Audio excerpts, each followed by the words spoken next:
नमस्कार मंडळी, श्री स्वामी समर्थ. माझ्या यूट्यूब चॅनलवर तुमचं मनापासून स्वागत आहे. स्वामींच्या चरणी प्रार्थना करते की तुमचा आजचा दिवस सुखाचा आणि आनंदाचा जावो. उद्या 19 मार्च गुरुवार आणि अतिशय शुभ असा गुढीपाडवा आहे. हा दिवस म्हणजे हिंदू नववर्षाची सुरुवात. 3.5 मुहूर्तांपैकी एक पूर्ण शुभ मुहूर्त मानला जातो.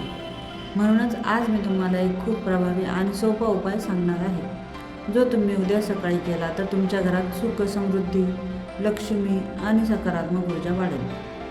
उपाय कधी करायचा? हा उपाय तुम्हाला सकाळी 7 ते 12च्या आत करायचा आहे. उपाय करण्याची पद्धत: सर्वप्रथम सकाळी लवकर उठा. अंघोळीच्या पाण्यात कडुलिंब, हळद टाकून स्नान करा. नंतर देवपूजा करा. मुख्य उपाय: उंबरठ्यावर तांब्याच्या भांड्यात पाणी, हळद, थोडं गोमूत्र घ्या. हे पाणी घराच्या उंबरठ्यावर शिंपडा. उंबरठ्यावर हळदीचं लेपन करा. मुख्य दरवाजाच्या उजव्या बाजूला तुपाचा दिवा लावा. शक्यतो गाईचे तूप असले तर उत्तम. दरवाजावर आंबा, कडुलिंब, झेंडूचं तोरण लावा. उंबरठ्यावर दोन्ही बाजूला स्वस्तिक काढा.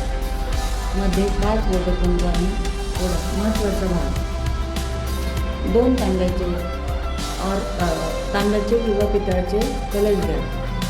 पाणी, हळद, कुंकू, फूल टाकायचं. एक डाव्या बाजूला, एक उजव्या बाजूला ठेवा.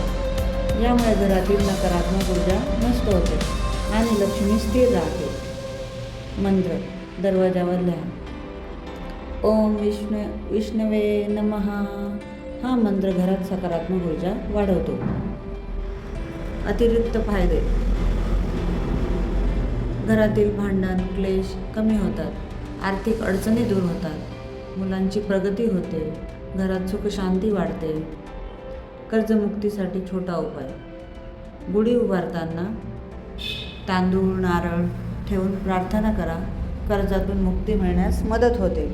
महत्त्वाची गोष्ट: सायंकाळी गुढी उतरवल्यावर कलशातील पाणी झाडांना घाला.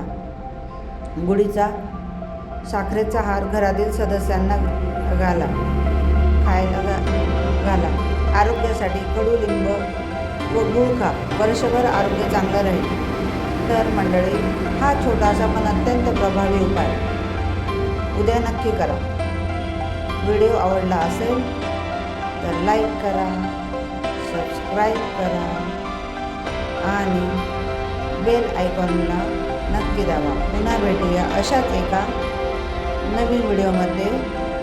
तोपर्यंत